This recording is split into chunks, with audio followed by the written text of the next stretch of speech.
Hey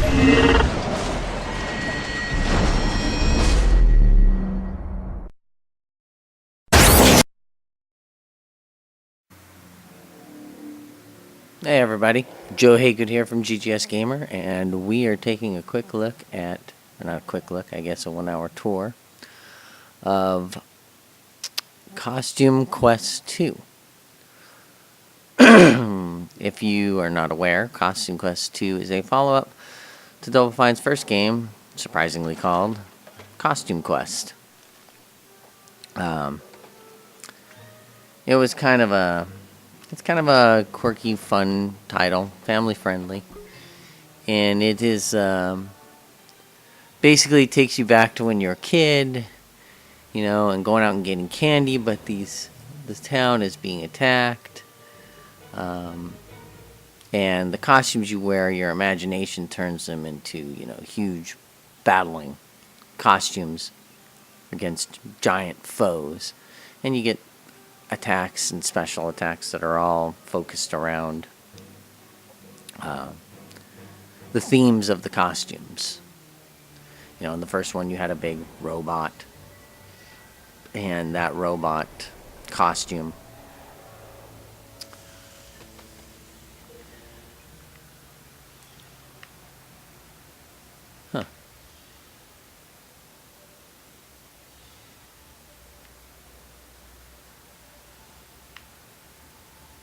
it's an interesting start.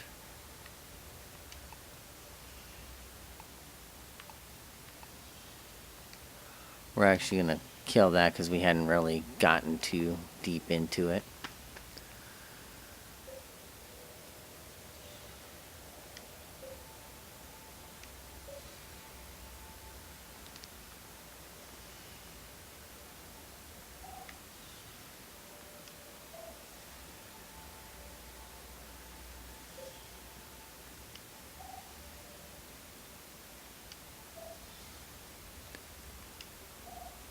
As you can see, all the kids, they have quirky, kind of fun costumes. I believe some of these were from the expansion pack from the first game, which was Christmas themed in nature.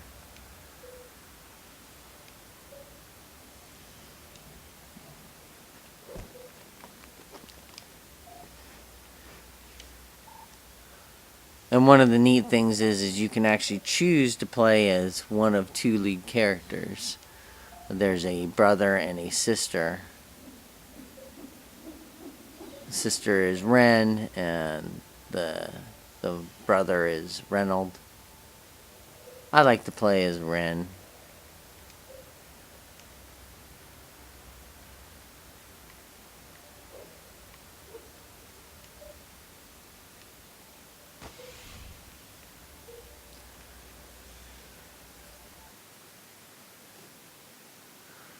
Oh, the candy corn costume.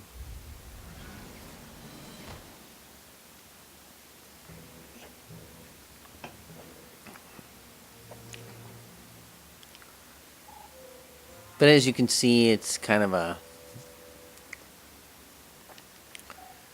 exaggerated animation, kind of easygoing enough. And it looks like we're back at Halloween again.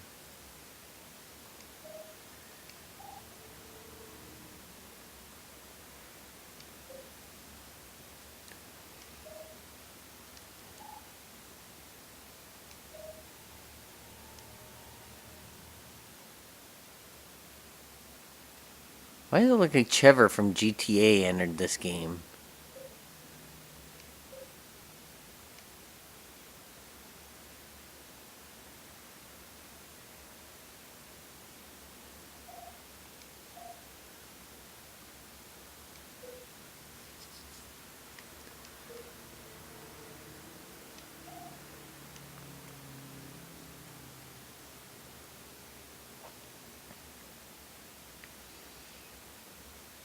Alright, so we're supposed to go check in with Mom and Dad.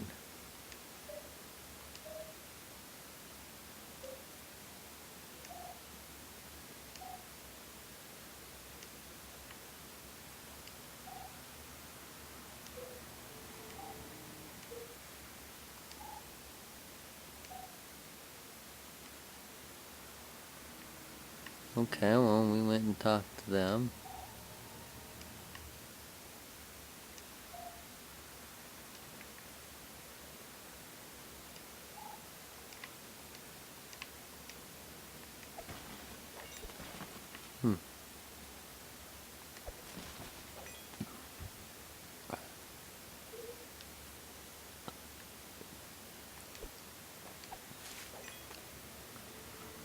And you get candy from smashing lots of things, so...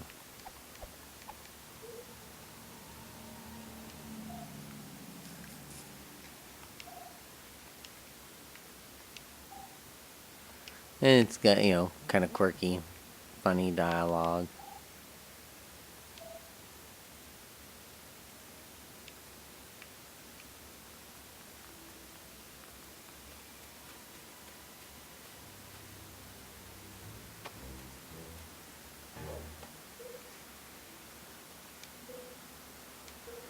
Well, he doesn't seem very nice.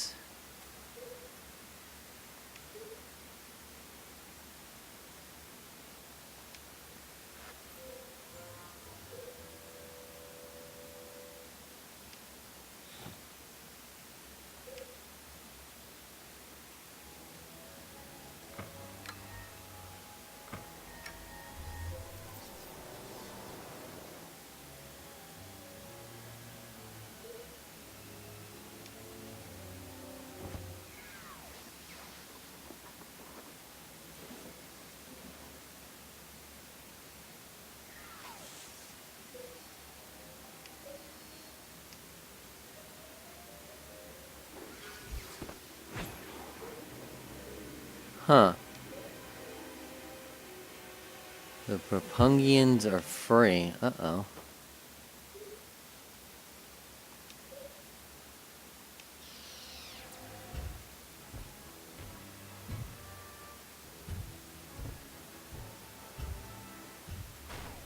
Well, that doesn't look pleasant.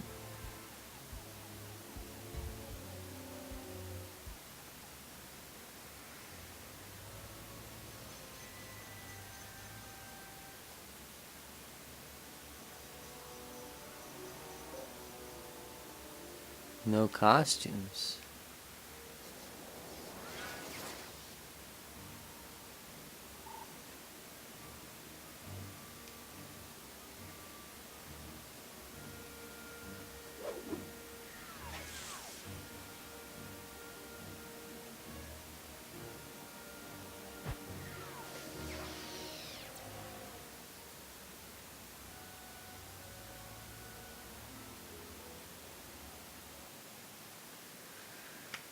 So apparently we're hopping around time.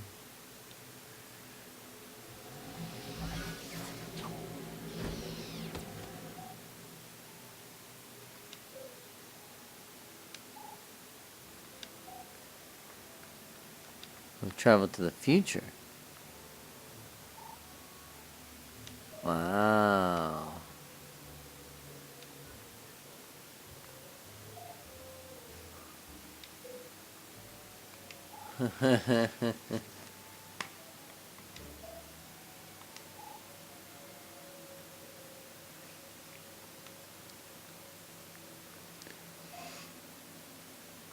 Huh.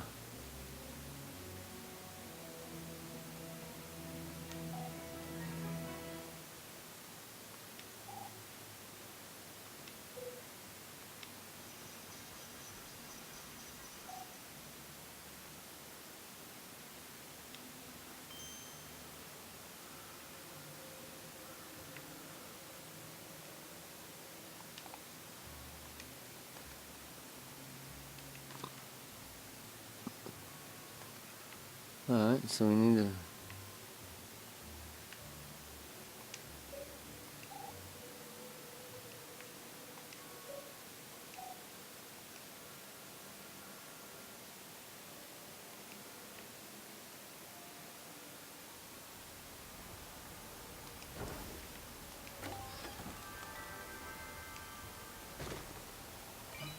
Yay! Costumes! Ha, he's candy corn.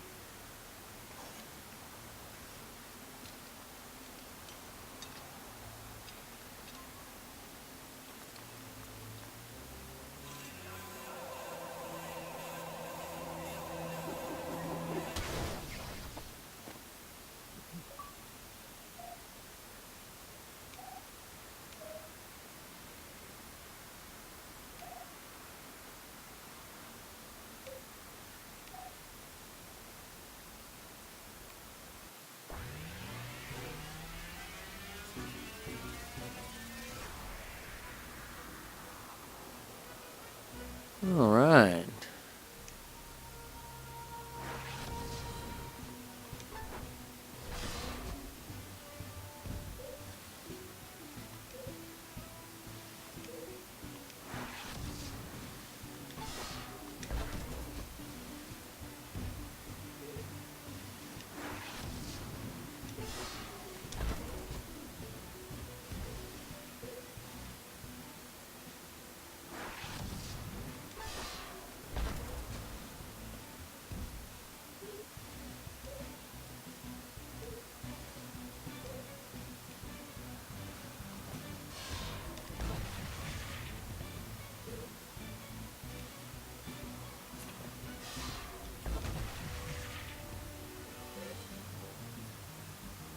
Yes.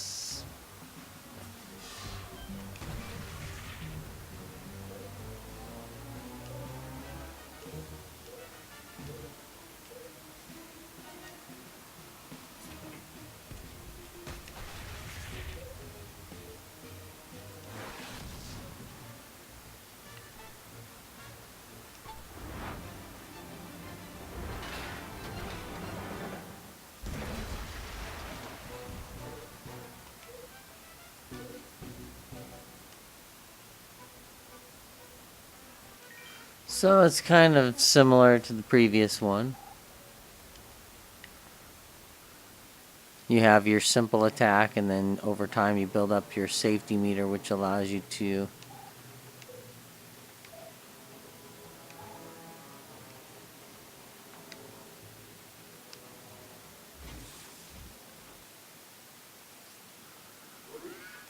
and then your attacks have time, and your blocks have timing patterns to allow you to boost either your attack or your defense.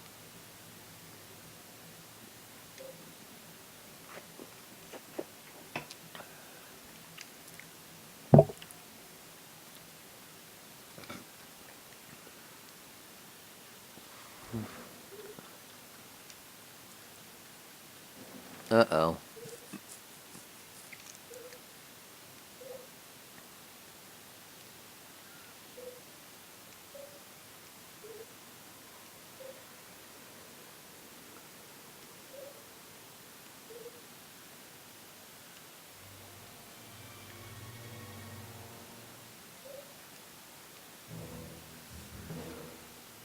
Well, I'm betting we've got to fight these people.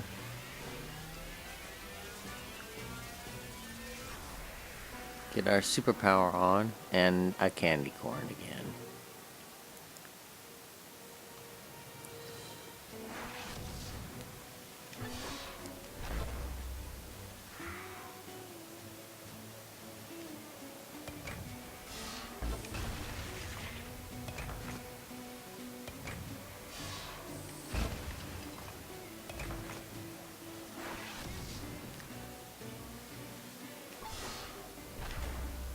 Oops, I didn't get my attack boost that time.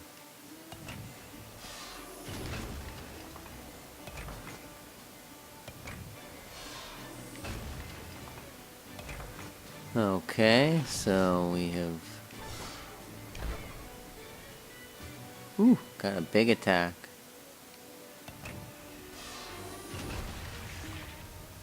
Nice block. Amazing timing. Oh, jeez.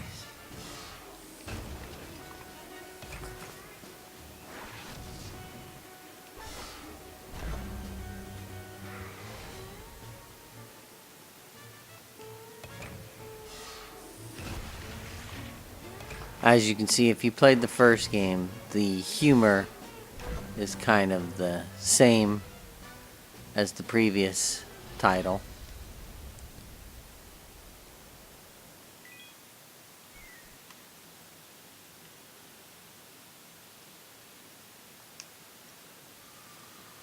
Huh.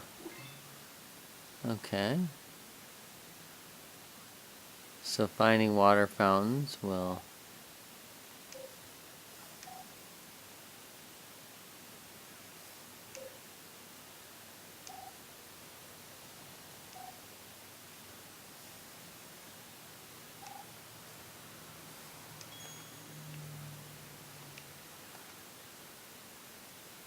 So we have a new costume.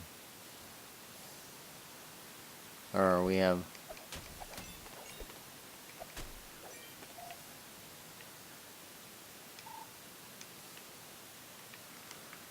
Alright, so we need to find his costume pieces. Obviously we can't do anything with that. Okay.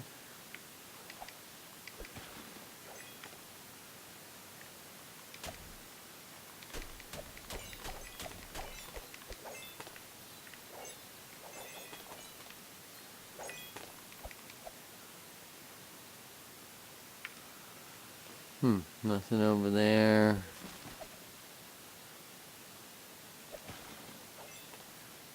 That's closed.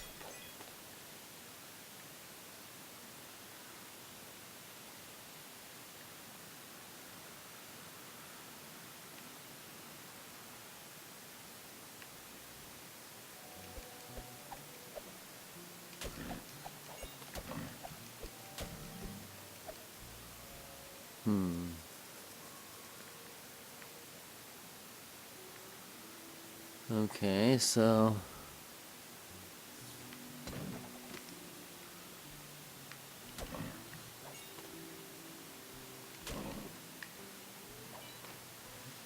Apparently we found at least. Apparently beating up crocodiles gets you candy.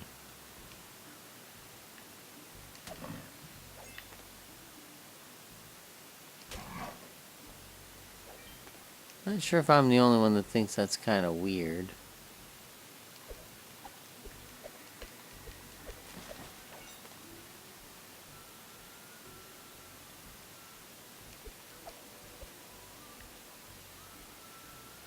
Okay, so this teaches us how to find, you know,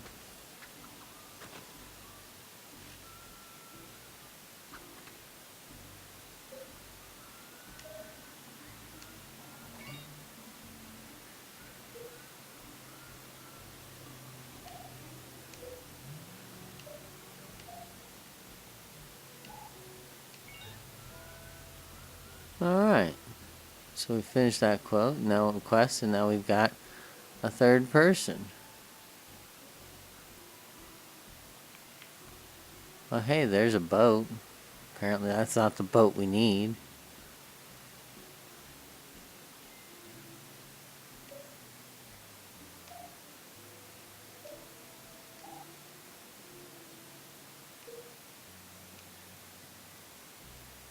Hold right trigger.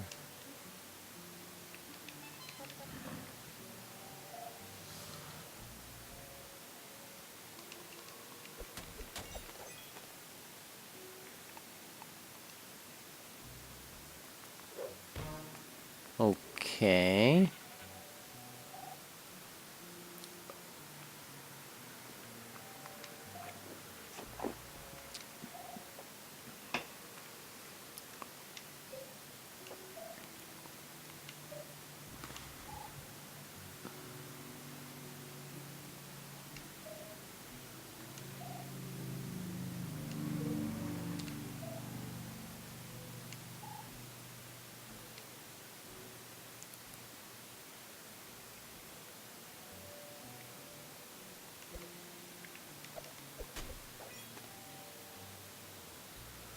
So as in the last one, we're gonna have to go.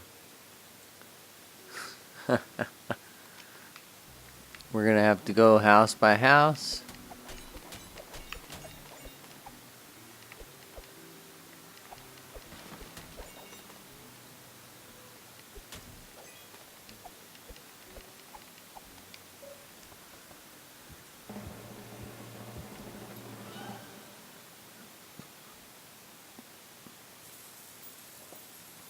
Yeah. And as with the last one, the lights went out when you got done getting candy from a location. Of course, some doors will have an enemy that you're going to have to fight. And as you progress and level up, my assumption is, as with the last one, you start getting new types of enemies, stronger, more hit points, etc., etc.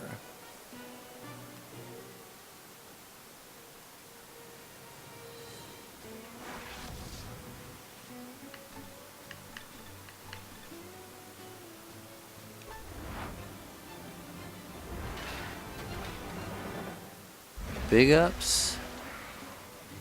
See how this one's got like 150.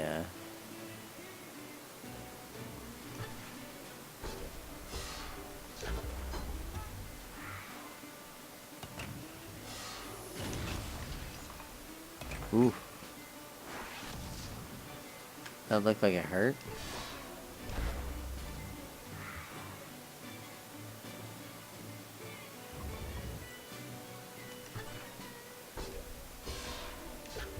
Oh, too early with the timing. This is a rather strong enemy.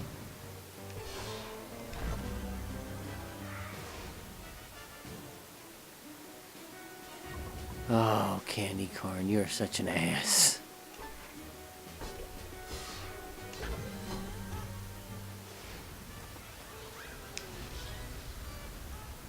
And you get cards, and the cards, you collect them, you can trade them in for special abilities and upgrade powers.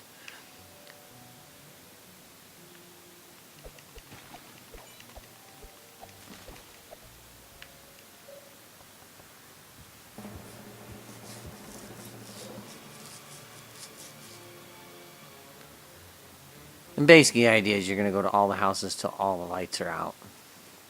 At that point you've collected all the candy, and you can progress to the next section of the game.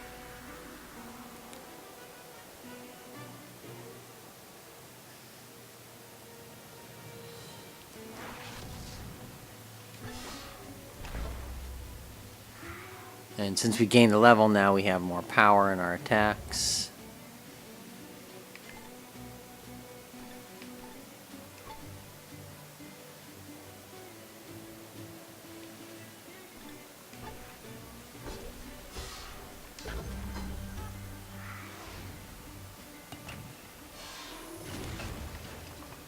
Nice block. Good block. Good block.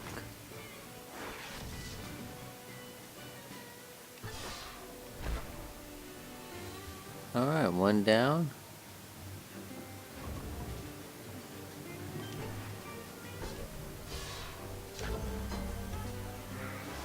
Nice block.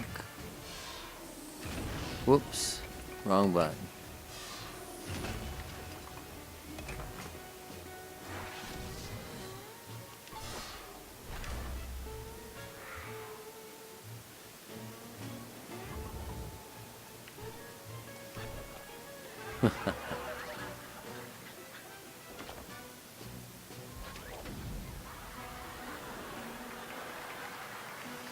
Ah, there's my healing. That means it's an important costume to have in the long run.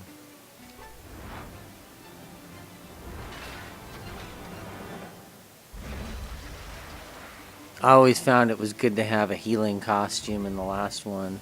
So you have a healer costume, and then you have, your two attack costumes in a sense.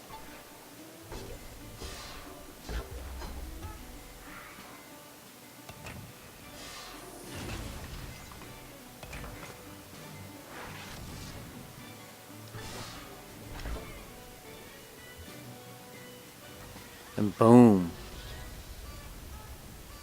Not too shabby.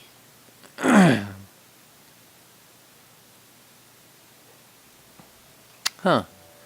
There's an option to eat candy. That's new.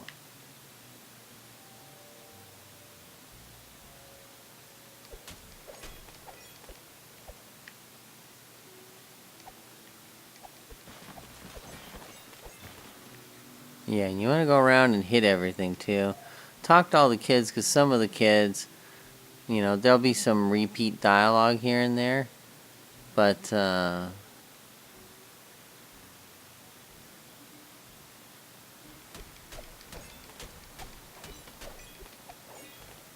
know, a lot of times there's very good a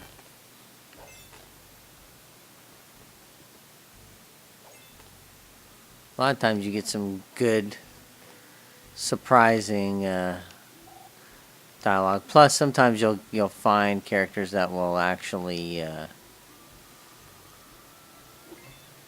you know,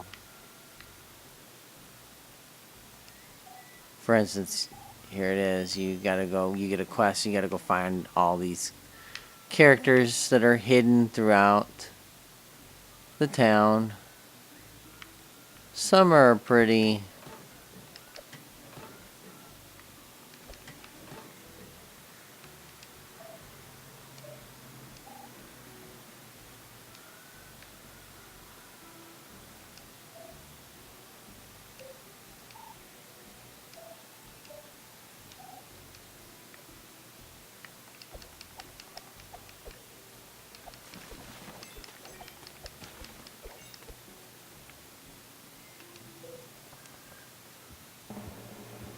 And candy.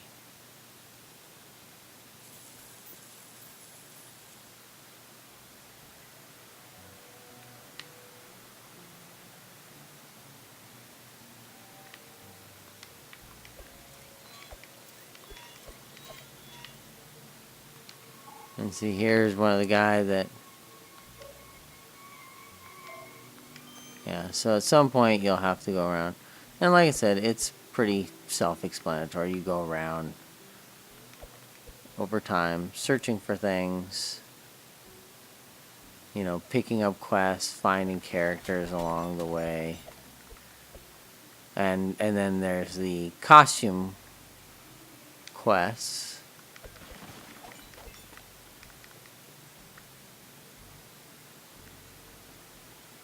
You know, where you'll build up your costume repertoire so you can have multiple costumes and so forth. So that's kind of, you know, neat. And it adds a variety. Each of the costumes have some fun, unique little things that they do. And you know, so, and it looks like they're using different costumes, with the exception of Candy Corn. He has returned. And as you can see, Candy Corn is completely useless. It's more of a gag costume than anything else. But I can sit here and keep playing, but I don't want to go through too much of it because it's not a super long game. I mean, you're probably looking, if it's like the last one, you know, is you know, about 4 hours. You know, nothing overly complex, nothing difficult, but it's just got a lot of charm to it.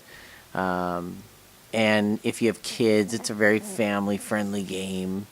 It's nothing where it takes too many complex button presses to complete the actions. There's no huge penalties per se for getting, you know, if you miss the timing, it's not going to hurt you. You still do damage. It's just you get a couple extra bonus points on your attacks. You know, when you're performing an attack. So some of the battles later on, as you get into some of the more complex villains, can be tricky, you know, because there's an order of operations with it. You know, take out these guys before you take out these guys, just in a sense of defeating, you know, because they can do more damage. You kind of want to take those guys out first.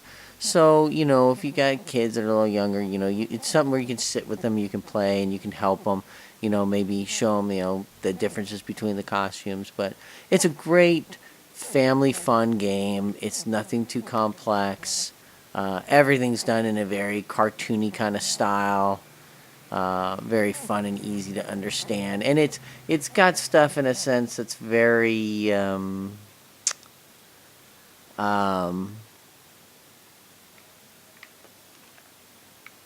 it's very, you know, just fun and done in a style that's very relative to from a kid's point of view of Halloween. the costumes make you feel larger than life, and the villains are, when you see an enemy, it's, while it's nothing spectacular, the kid's imagination makes it this large, overdone spectacle of an enemy, and only their costume persona can defeat it in this larger than life battle. So I think that's very interesting. I think that's well done. So, if you have, this is on the Xbox One. It's on the PlayStation 4, I believe. It's also on the PC. I think across the board, it's $15, $14.99, $15. And for 3 or 4 hours of fun, not a ton of replayability in a sense, because once you kind of beat it, you kind of beat it. But it's a very fun game. So I hope you enjoyed the quick look for Costume Quest 2. If you have any questions, make sure to post them in the either in the YouTube thread or post them in the article on ggsgamer.com. That is our website, where you can find news, reviews, opinion pieces, tips, tricks, all that kind of stuff. And you can find us on Twitter as well at ggsgamer. If there's any videos you want to see, questions you want to ask us, just fire us over on Twitter. If Twitter's not your thing, maybe you're a Facebook person, you can go there too, facebook.com/ggsgamer. You can post your questions there. You can always post your questions in the article threads themselves, so that way if we kind of check those out. So if you see it, we'll take a look at it. We'll answer your questions. Our videos, you're probably watching this on the site, but if you found it embedded somewhere, our YouTube channel is youtube.com/ggsgamer. And you can definitely let us know on Twitter, on YouTube, if there's any other videos you want to see, or 1-hour tour videos that you want us to do. Normally we try to do these for newer games, but if there's an older game that maybe there wasn't much coverage on, or maybe it's an old classic game you want to see, we'll see what we can do. Other than that, I hope you liked the video. Hopefully this gave you a good insight into Costume Quest 2. If you played the first one, you're probably going to want to get the second one. If you didn't play the first one, maybe you got a new console, one of the new, the Xbox One or PS4. It's a great place to start. It doesn't give you, the whole backstory there immediately on why you're in the portals and all that stuff, but you don't need a lot of that. It gets you right in and kind of explains the nuances behind it. So with that in mind, hope you enjoyed this, and we'll see you again next time. Thanks a lot. Again, my name is Joe Hagood from ggsgamer.com. See you next time. Bye.